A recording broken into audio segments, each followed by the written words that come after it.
नमस्कार दोस्तों, अपने थोड़ा सा एक बचा था समास, अव्यय भाव। समास से पहले आपको अव्यय भाव समास से पहले उपसर्ग आने जरूरी है, तो थोड़ा सा उपसर्ग पढ़ लेते हैं, उसके बाद देखते हैं। देखो, उपसर्ग में अगर आपको संधि आती है तो उपसर्ग आते हैं, वरना आपको उपसर्ग नहीं आते। संधि और उपसर्ग में क्या भेद है, बस वही बताऊंगा मैं। देखो, अव्ययावितरांत पढ़ के आए, उपसर्ग जो शब्द के पहले लगते हैं बाद में प्रत्यय होते हैं, वो सब समझते हो। जैसे हार शब्द है, हार से पहले एक उपसर्ग लगाओ, आ बन गया आहार। हार से पहले एक उपसर्ग लगाओ, प्रति बन गया प्रतिहार। यानी शब्द का यहां हार का कुछ और अर्थ है, प्रतिहार का कुछ और अर्थ है, यानी बार बार अर्थ बदल जाता है अगर आप उपसर्ग लगाते हो। चलो छोड़ो, हमें उपसर्ग पढ़ने हैं। मैं देखो, मूल उपसर्ग कौन से हैं और उनमें से संधि में क्या अंतर है वो समझाता हूं। देखो,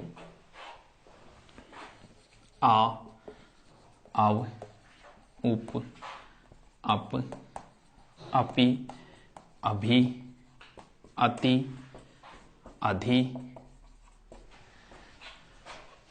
अनु, सम, सु, नि, वि, निर, निस, दुर, दुस,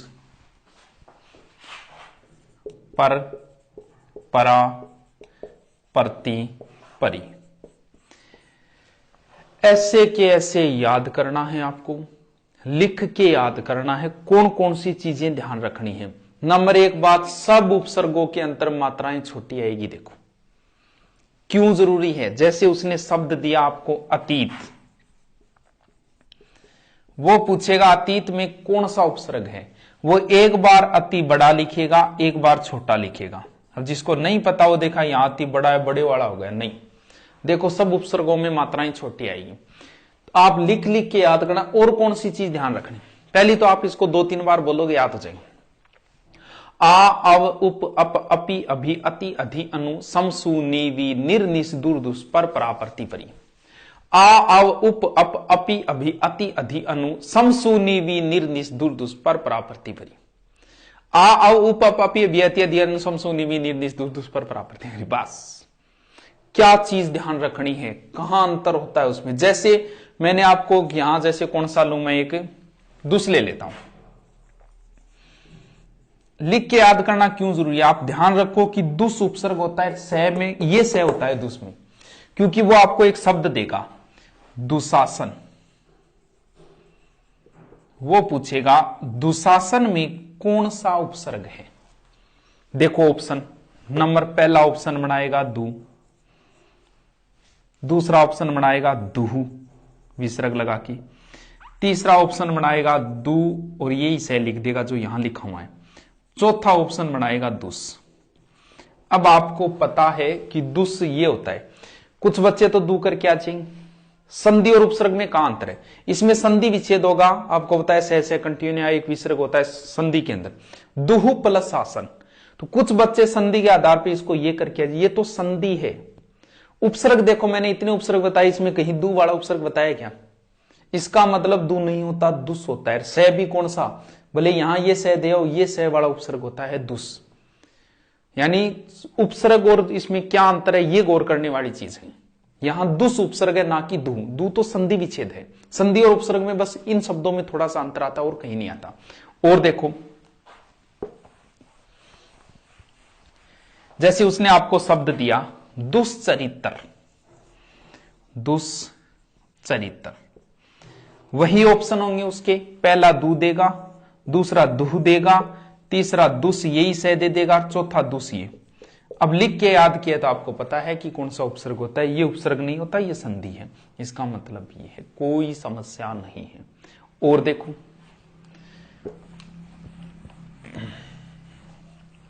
जैसे उसने शब्द दिया निःशुल्क दे दिया, निःशुल्क,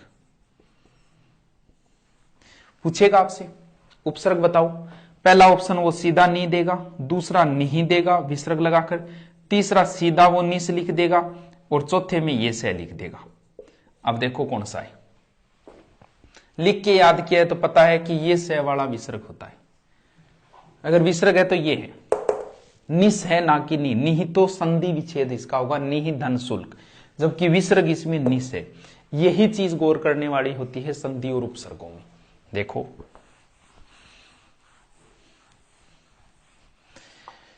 एक बार आपने रट लिया, अब एक एक दो दो इसको देखते हैं किस तरीके से, क्या पूछने का क्या तरीका होता है। हमेशा ध्यान रखना, जब भी आपसे उपसर्ग पूछे तो आप मूल शब्द देखो, मूल शब्द निकाल के ही ध्यान करो कि उपसर्ग है कि नहीं। मूल शब्द मेन चीज होती है। जैसे आपको शब्द दिया अनार, अब वो पूछ लेगा इसमें उपसर्ग है या नहीं। अब बच्चे क्या करते हैं, सोचते हैं एर नार, नार कोई अर्थ नहीं निकला, ये एक शब्द ही है, उपसर्ग नहीं है इसमें। मूल शब्द भी कुछ ना कुछ बचना चाहिए। जैसे पिछली बार ऐसा ही में आया, वो पिछली बार आया था अप्रत्याशित, अप्रत्याशित उसने पूछा, ऐसा ही 2011 में आया था। अप्रत्याशित में मूल शब्द क्या है, 90% बच्चों का गलत हुआ था।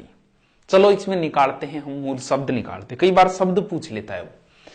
पहले निकला ए, पीछे बचा प्रत्याशित, निकाल दिया। प्रत्याशित तो फिर एक उपसर्ग है, वही निकाल दो। अब देखो मूल शब्द निकालना क्यों जरूरी है, वो पूछेगा प्रत्याशित में कौन सा, बच्चे ये प्रे बाहर निकाल लेते हैं, बोल जी प्रे उपसर्ग है, क्यों उपसर्ग तो है प्रे। लेकिन आप पीछे मूल शब्द ध्यान करो कि मूल शब्द सही बच रहा है कि नहीं। त्यासित शब्द बचा, त्यासित तो कोई शब्द नहीं, और भी आएंगे उदाहरण से बताऊंगा। मूल शब्द हमेशा ध्यान करो, कोई ना कोई शब्द के उपसर्ग जुड़ेगा। यानी यहां उपसर्ग है प्रति, पीछे शब्द बचा आसित। लगभग 90% बच्चे इसमें करके आए थे मूल शब्द आसित है, लेकिन यहां आसित मूल शब्द नहीं, इसमें एक प्रत्यय और जुड़ा, वो बाहर निकालोगे तभी मूल शब्द मिलेगा आपको। यहां मूल शब्द है आशा, आशा प्लस इत हो गया आसित। मूल शब्द आशा है ना कि आसित। ये बहुत अच्छा क्वेश्चन था, ऐसा ही 2011 का। चलो मिटाते हैं। अब देखो हम नॉर्मल एक एक दो दो उदाहरण देता हूं, आप निकालोगे, निकालते जाओगे, आराम से सोल्व हो जाएंगे। भी मैं कोई आपको पूर्ण रूप से नहीं बता रहा, ट्रिक बता रहा हूं। भी ट्रिक है ये, आराम से आपके समझ में आएंगे। अब आप किताब पढ़ोगे समझ में आ जाएंगे भी अंतर क्या है वो बताए, ये बस रटनी है आपको। आ उपसर्ग में कोई समस्या नहीं, सीधा सीधा शब्द बाहर आएगा। आ जन्म है, आमरण है, जैसे आ जन्म है, सीधा शब्द बाहर आएगा। आ शब्द बाहर आ गया, पीछे मूल शब्द बच गया। औ में कोई समस्या नहीं है, जैसे अवगुण है, सीधा शब्द बाहर आएगा। उप में भी कोई समस्या नहीं, जैसे उपवन, सीधा सीधा शब्द बाहर आएगा। एक शब्द है जैसे उपन्यास, पूछ लिया कि उपन्यास में मूल शब्द क्या है, तो बच्चे ने सोच लिया कि न्यास मूल शब्द है। न्यास नहीं है, न्यास में फिर एक उपसर्ग है, एक शब्द के अंदर दो उपसर्ग भी हो सकते हैं।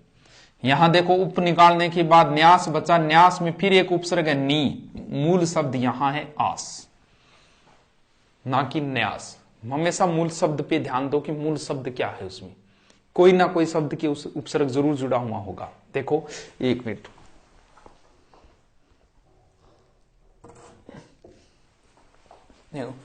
इसके सॉरी एक मिनट। अप में कोई समस्या नहीं होगी, सीधा सीधा शब्द बाहर आएगा। अपमान है, सीधा शब्द बाहर आ जाएगा, पीछे जो शब्द बचेगा वो हो जाएगा। अप शब्द है। अपी, अपी में कोई समस्या नहीं, सीधा शब्द बाहर आएगा, कोई तोड़ मरोड़ नहीं होगी। अपी धान है, जैसे धान मूल शब्द और अपी हो गया उपसर्ग। अभी, अभी में भी कोई समस्या नहीं है, लेकिन यण संधि का नियम से भी कई बार हो जाता है, जैसे अभ्यास। अब उसने पूछा अभ्यास में कौन सा, कई बच्चे ए करके आ जाते हैं। अरे पीछे शब्द देखो, सही शब्द बच रहा है तो योगा। ए प्लस भ्यास, भ्यास क्या है, अभी उपसर्ग है, इसमें यण संधि का नियम लगेगा, अभी प्लस आस। यण संधि वाले जितने भी हो वो सीधे निकलेंगे, बस विसर्ग में गड़बड़ होती है। अब देखो आगे क्या है, अति, अति में कोई समस्या नहीं, अति प्रिय, अत्यधिक, जैसे अत्यधिक है, यण संधि से आ जाएगा, अति प्लस अधिक। इसके बाद में आ गया, अति के बाद में अधि, सीधा शब्द बाहर आएगा, यण संधि के नियम से भी आ जाएगा, अध्यक्ष, अधि प्लस अक्ष, ऊपर बैठने वाला। कई बार ऐसे भी हो जाता है कि वो जैसे पूछ लेता है अधि उपसर्ग का क्या अर्थ है, तो आप उसको वाक्य में प्रयोग करके देखो, अध्यक्ष, कि वैसे तो पता नहीं होता, सबका याद नहीं रहता कि अव का क्या अर्थ है, उप का क्या अर्थ है, तो उसका प्रयोग करो। जैसे उप का पूछा तो आप प्रयोग करो कहीं, जैसे उप सरपंच, यानी सरपंच के नजदीक वाला, इसका मतलब नजदीक के लिए उप आता है। वैसे अध्यक्ष तो आप शब्द प्रयोग करो, अधि उपसर्ग वाला, अध्यक्ष, अधि प्लस अक्ष यानी ऊपर, तो ये थोड़ा सा कई बार पूछ लेते हैं, नहीं कम ही पूछते हैं भी इनका अर्थ क्या होता है, क्योंकि एक उपसर्ग के दो दो तीन तीन अर्थ भी हो जाते हैं। इसके बाद है अनु, कोई समस्या नहीं, सीधा शब्द बाहर आएगा, जैसे अनुज है, अनुकरण है। सम में कोई समस्या नहीं, बिंदी वाला होगा, जैसे सम्मान है, संसार है। सु भी सीधा सीधा बाहर आएगा, सुयोग, सुगम, सीधे। नि, निषेध, निवारण, सीधा बाहर आएगा। वी में कोई समस्या नहीं है, जैसे विशेष वगैरह, सीधा विदेश है, सीधा बाहर आएगा। निर, नी और निर का एक तो ध्यान रखना, कहां नी होगा कहां निर होगा। जैसे शब्द दिया उसने निर्बल, आप नी भी करके आ जाओ, मान लो आप ये नी करके आ गए निर्बल में, तो आप पीछे मूल शब्द देखो क्या बच रहा है, रब्बल बच गया। तो बल के लगा है, ये बल के लगा, इसका मतलब रह भी इधर आएगा, इसमें होगा निर प्लस बल। अब जैसे उसने आपको शब्द दिया निर्बल में कौन सा उपसर्ग है, वही ऑप्शन उसके फिक्स, पहली बार नी देगा, दूसरी बार नहीं देगा, तीसरी बार निर देगा, चौथी बार कुछ और बना दिया। अब आपको पता है कि मैंने बता दिया इनमें नहीं है उपसर्ग वाला विसर्ग वाला, तो इसका मतलब इसमें निर उपसर्ग होता है, नी तो होता ही नहीं, बस उपसर्ग संधि विच्छेद इसका होगा निहि प्लस बल। तो ये थोड़ा सा अंतर है संधि और उपसर्ग में, और कोई अंतर नहीं है। इसके बाद दुर है, दुर में कोई समस्या नहीं है, सीधा आ जाएगा, दुर्गुण हो गया, जैसे सीधा बाहर आएगा, वो संधि वाला मत करना, संधि होगा दु दनगुण और उस हिसाब से। दुष् का बताई दिए उदाहरण। प्र में कोई समस्या नहीं, प्रहार सीधा बाहर आएगा। परा, पराजय, पराभव सीधा बाहर आएगा। प्रति, प्रतिवर्ष वगैरह सीधा बाहर। पर्यावरण, कई बार पर्यावरण, परि से पर्यावरण, परि प्लस आवरण, तो इसमें कई बार यण संधि का नियम, यानी यण संधि वाले जो है ना उपसर्ग, वो तो सीधे यण संधि के नियम से बाहर आ जाएंगे, लेकिन विसर्ग संधि वाला ध्यान कर लेना, ये अंतर होता है विसर्ग संधि और उपसर्ग के अंदर। अब इसके बाद जस्ट आगे डाल देंगे आपका कौन सा बचाए, अबेबा, कोई समस्या नहीं, थोड़ा सा एक बार आप किताब से अभ्यास करना, मैंने थोड़ा सा ट्रिक बताया कि भी आपकी थोड़ा सा कर सको इस हिसाब से भी। पूरा डिटेल तो उपसर्ग भी 4-5 दिन लगते हैं पूरा डिटेल, लेकिन इतने से कर सकते हो अगर आपने पढ़ा है। ठीक है दोस्तों, कमेंट करके बता दें कितना समझ में आया। धन्यवाद।